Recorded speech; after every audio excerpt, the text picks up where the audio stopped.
Jangan masuk. Jangan masuk ke rumah itu. Kalau kamu tidak siap dengan apa yang menunggu di loteng.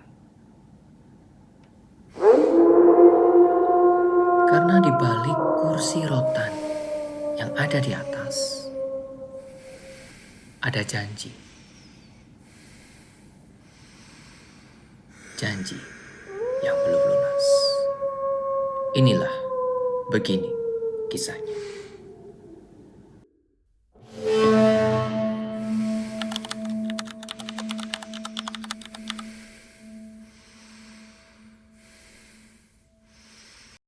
Hai, selamat datang di Begini Kisahnya. Channel ini membuat kamu akan terus bertanya-tanya. Bukan seperti channel pada umumnya, karena kita akan mendalami sesuatu yang bahkan tidak semestinya kamu tahu. Dan ini akan menjawab berbagai rasa penasaran kamu, membuka wawasan kamu, dan mendalami misteri yang kadang akan membuat kamu lebih bingung lagi. Nyalakan loncengnya dan kita mulai cerita kita bersama saya, Kevin, di Begini Kisahnya. Di salah satu sudut kota Surabaya ada sebuah rumah tua ini yang sebenarnya rumahnya ini sudah ada sejak zaman Belanda ya. Jadi sudah cukup lama lah sebenarnya. Tapi rumah itu ternyata itu cukup terawat gitu ya. Jadi kusennya itu warnanya putih, terus kemudian halamannya juga nggak terlalu kotor, biasalah gitu ya. Biasa sekali. Cuman ternyata rumah itu kosong.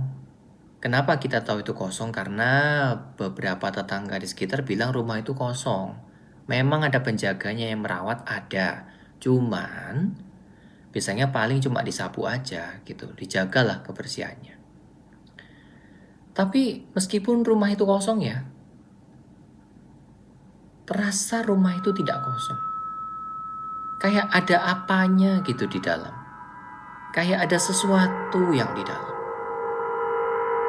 Tapi apa? Si penjaga juga kalau datang pagi, waktu matahari masih cerah banget, bersih-bersih cuma di halaman depannya, lap-lap, dan itu penjaganya juga bawa teman 2 atau 3 orang biasanya. Cuma untuk bersih-bersih aja dan selalu mereka lakukan sebelum sore atau ya siang atau pagi lah. Tapi memang cukup aneh. Kenapa bisa begitu? Ternyata kalau menjelang sore ke malam, tengah malam, ternyata ada sosok berbaju putih.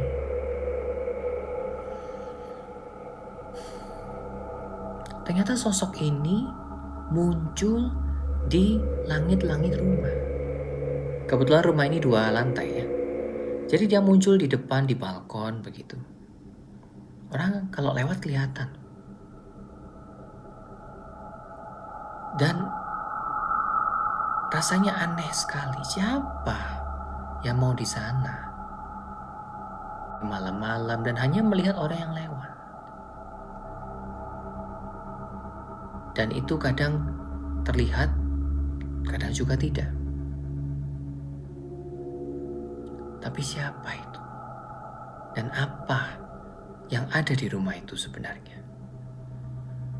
Jadi meskipun memang pagi, siang, biasa lah ya, nggak terlalu terlihat angker. Tapi begitu sore tiba, semua berubah. Kemudian suatu hari datanglah seseorang ini bernama Dika. Dika itu adalah salah satu mahasiswa jurusan arsitektur ya, di Surabaya juga, yang sedang mencari rumah desain kolonial untuk tugas akhirnya. Sebenarnya dia mungkin bisa cari rumah yang lain gitu ya sebenarnya. Cuman ketika dia lewat kebetulan rumah itu ada di jalan yang biasanya dia lewat kalau ke kampus ya, karena itu rumahnya ada di jalan utama. Oke. Kemudian dia sering lewat rumah itu, dia pikir kak dari luar kan kelihatan bersih ya, karena ada penjaga yang membersihkan, datang dan pergi penjaganya untuk membersihkan. Dia mikir, kayaknya boleh nih buat bahan tugas akhir. Simple aja mikirnya. Cuman ternyata ketika dia tanya ke penjaganya apakah boleh rumah ini dijadikan buat bahan tugas akhir untuk melihat sisi-sisi arsitektur kolonialnya yang masih kuat berdiri sampai sekarang. Tapi penjaganya bilang, nggak boleh, karena ini properti milik seseorang. Pertama Dika ya, pasti kecewa ya. Pasti kecewa karena ya gimana gitu kan, padahal ini rumahnya oke banget gitu. Tapi setelah lewat beberapa waktu lagi, dia lihat kalau ternyata pagar rumah itu nggak pernah dikunci. Jadi rumah itu anggaplah ada pagarnya gitu ya. Setelah penjaga membersihkan tuh cuma ditutup aja. Ya cuma diganjel aja ya kalau kita bilang gitu. Dan nggak digembok. Jadi Dika pikir, kalau pagi, siang nggak bisa, ya udahlah sore aja. Toh lampunya nyala, memang ada lampu yang nyala terus ya, gitu. Jadi memang penjaga-penjaga ini sangat merawat rumah itu dengan baik, gitu ya. Lampu di luar tetap nyala, lampu di teras itu nyala semua, gitu ya. Tidak dimatikan kalau pagi tadi gitu sebenarnya. Akhirnya Dika pikir ya udahlah, masuk aja gitu. Dan sebagai catatan, Dika tidak pernah lihat sosok yang di lantai 2 itu. Apa sih yang menanti dia di dalamnya? Malam itu, dia akhirnya mencoba masuk. Dia buka pagarnya, dan dia masuk ke pintunya. Ternyata pintunya juga nggak dikunci. Wow, dia pikir, wah lumayan nih, very good. Tapi, begitu dia masuk ternyata baunya itu, suasananya itu lembab banget gitu. Di mejanya itu ada nasi. Di mejanya ada nasi, terus Dika lihat ternyata nasinya udah basi. Terus ada tatanan kembang, dan kembangnya tuh baru banget. Terus Dika berpikir kayak, ya makan siapa? Dia masih nggak paham ya. Suasananya mulai aneh. Dan kemudian dia menoleh ke sekitar, ternyata ada lukisan tuh. Tapi lukisannya itu seperti lukisan keluarga, cuman ada satu gambar yang kelihatannya terbakar, jadi nggak kelihatan itu lukisan. Dan Dika mungkin orang yang cukup skeptis ya dengan hal seperti ini, jadi dia pikir, oke, mungkin lukisannya udah lama gitu ya. Dan kemudian Dika mendengar ada suara dari ruang tengah. Ternyata di ruang tengah itu ada jam. Dan tadi ketika dia masuk ke rumah ini, jam itu tidak bunyi loh. Tapi kemudian jam itu berdetak. Tik, tik, tik. Padahal itu jam dinding biasa, harusnya dinyalakan dengan baterai ya. Dan harusnya nggak nyala, karena Dika sudah masuk beberapa waktu. Tiba-tiba jam itu berdetak sendiri. Dan Dika pun masih tidak sadar kalau ada sesuatu yang lain di rumah ini. Dia masih mikir, mungkin baterainya mau habis. Mungkin baterainya masih ada tenaga sedikit. Cukup naif. Dika yang merasa cukup naif ini langsung naik ke lantai 2. Karena dia pikir ya sudahlah, suara apa, yang penting dia bisa foto. Karena kan seperti yang tadi kita ceritakan, dia mahasiswa arsitektur, jadi dia ambil foto-foto lah ya, karena beberapa sudut-sudut rumah ini memang sangat cocok buat tugas akhirnya. Tapi ketika dia naik ke lantai 2, semuanya berubah. Ketika dia naik ke lantai 2, ada 2 ruangan ya, dari tangga ada 2 ruangan. Dia maju ke ruangan yang pertama, tapi dari belakang dia dengar suara yang menyeret-nyeret. Srek, srek, srek. Suara apa? Begitu dia menoleh, ternyata adalah sosok genderuwo tinggi sekali. Hitam, ada di belakang. Dika yang hanya pikir hantu semacam itu hanya ada di film, hanya bisa terdiam, heran, bingung. Sampai mulut ini tidak bisa berkata apa-apa.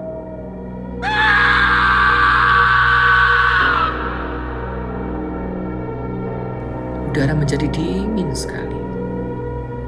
Dan Dika pun menutup mata karena takut melihat sosok tersebut. Dan ketika matanya terbuka kembali, sosok itu hilang.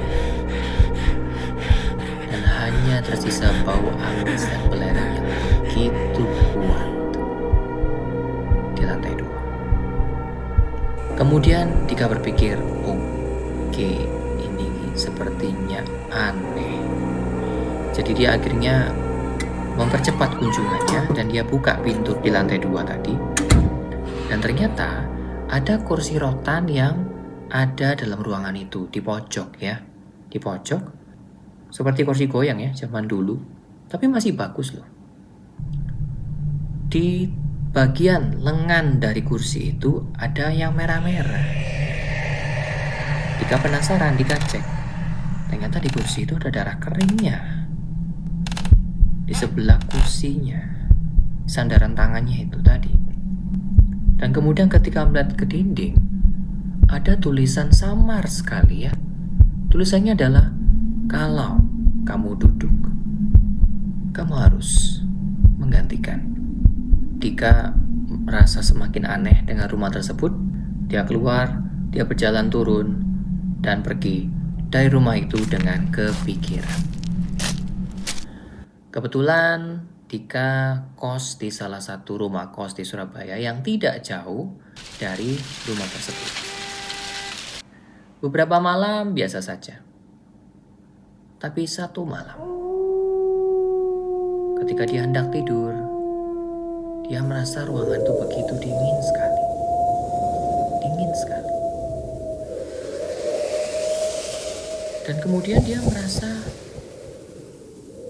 dia tidak sendiri di kamar itu.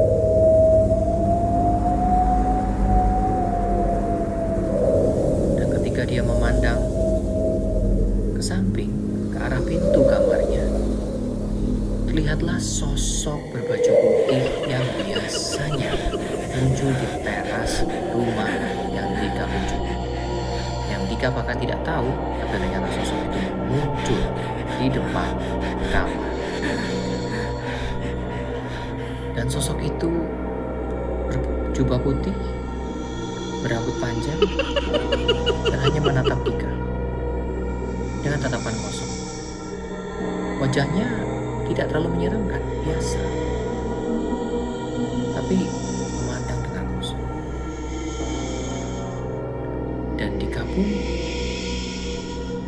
tidak bisa berbuat apa-apa, seolah-olah tubuhnya terhenti, diam.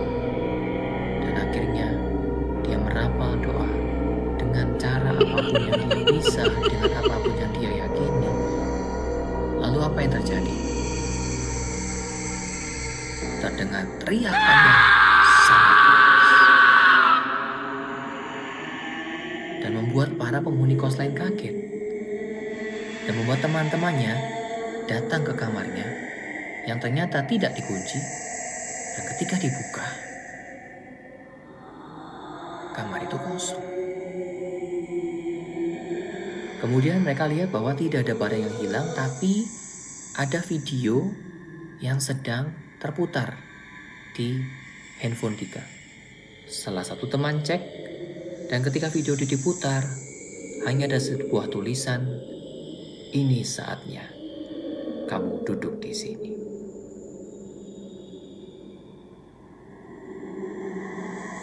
Di mana Dika?